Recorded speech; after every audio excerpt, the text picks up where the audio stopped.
Ça va mon Yacine d'amour? Ça va devenir un vrai rendez-vous, ça va mon chéri? Bah ça va super. Je suis content, du coup je touche pas la barbe, je m'en occupe semaine Non, prochaine. mais c'est bien. Il y a eu beaucoup de vannes. Bonsoir, ça va? Ça va. Merci. Bonsoir.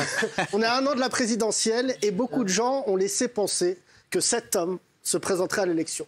Mais il envoie pourtant des signaux clairs qu'il n'a pas envie d'y aller. Alors une fois pour toutes, non, Cyril n'est pas candidat. Pourquoi? Voilà. C'est vraiment con comme une bite. Je suis con comme une bite, c'est le cas de le dire.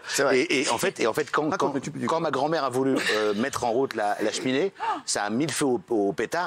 Mais non, s'il vous plaît, non mais vous, on n'a rien compris. Guillaume, tu peux nous raconter? En fait, les community managers, ils ont plusieurs comptes. Souvent, ils ont un compte perso. Vous avez toujours été intelligent. Ah oui, depuis tout petit. C'est fou, hein, non, mais c'est incroyable, depuis tout petit, tu peux du quitter. Et voilà, donc c'était une grosse bêtise. Ne le faites pas chez vous, bien évidemment. Ne vous inquiétez pas. C'est vrai qu'après ça, j'ai envoyé des messages subliminaux. Tu vois pas? Personne ne va se dire après cette séquence, il m'a convaincu, il faut que cet homme dirige la France. On n'imagine pas une allocution de Cyril Hanouna, français, tu fais du cul. Voilà. Le sujet est clos. À part ça, Gilles Verdez, ça va? Très bien. Voilà. Tu te sens bien? T'as passé un bon week-end? Ça va. Ça va pas de crier sur nos invités comme ça, là? Regarde. C'est la vérité, on dit Arrêtez, arrêtez, je vais m'énerver là. Combien de fois? Arrêtez. J'ai une longue carrière journalistique, j'ai jamais payé une info. Sylvie, j'y crois pas un instant. Moi, j'ai soutenu les infos. Déjà, il n'y en a pas d'argent. Ortega, Mais craquage. Alors moi, ça m'a rappelé ma jeunesse, Gilles, parce qu'on a une passion football. Parce qu'il y a un joueur que j'adorais qui s'appelait Ariel Ortega. Ouais. Et quand j'ai entendu Gilles, je me suis dit que ça aurait pu être un très bon commentateur de foot. Regardez. Il n'y en a pas d'argent. Ortega, Il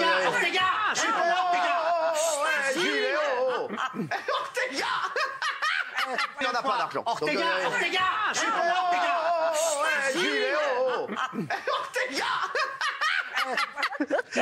Non, tu sais que ça le fait en plus, ça fait plusieurs que ça marche. Tout dépend du contexte. Quand tu cries Ortega sur un invité, carton rouge, Ortega, ça peut bien passer. La grosse polémique de la fin de la semaine, c'était l'affaire Pépita, le Pépita Gate.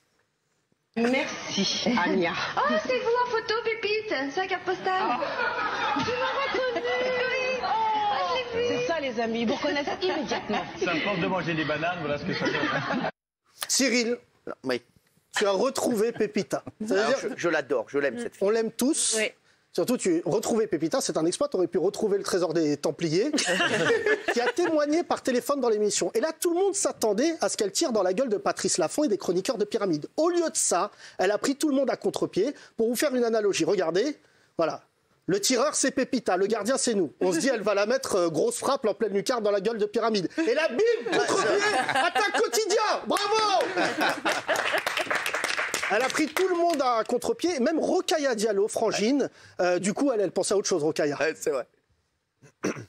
Alors, je vais faire quoi ce soir à manger? Alors, il me reste du poulet d'hier, il me reste des œufs, je pourrais faire une quiche. Voilà, il faut que j'appelle aussi Sophie. Il faut que j'appelle Sophie, voilà. Voilà, ça va. Ça sert à rien de m'appeler la prochaine fois. Vraiment, ça sert à rien. Voilà. Ortega, il a marqué un beau but quand même. Hein. C'est vraiment un beau but. Alors, on sait qu'il y a des problèmes de racisme à la télé. Vous savez, les Arabes et les Noirs, ça fait longtemps qu'on regarde cet outil. Et heureusement que l'émission qui a dévoilé ces faits est irréprochable. Grâce à Yann Barthès, qui est l'empereur Bonbon Ier. Vous n'allez pas le lâcher. Non, premier employeur de noirs en France, comme vous pouvez le voir sur cette photo. Regardez. Voilà, c'est rempli de Renoir. Bon, alors, c'est vrai que c'est assez monocolore, mais ne soyons pas mauvaise langue, Cyril. Tu sais que je t'aime beaucoup. J'ai cherché et j'ai trouvé le noir qui travaille chez Quotidien. Regardez. Voilà, il s'appelle Mamadou, c'est le chauffeur Uber qui travaille pour la production. Il viendra vous chercher à 21h15. N'oubliez pas de lui mettre 5 étoiles. Pour tout ce qui est racisme, mesdames et messieurs, comme pour le combat des femmes, laissez les gens concernés en parler, c'est mieux. Bonne soirée. Merci Yacine Bellatar, merci.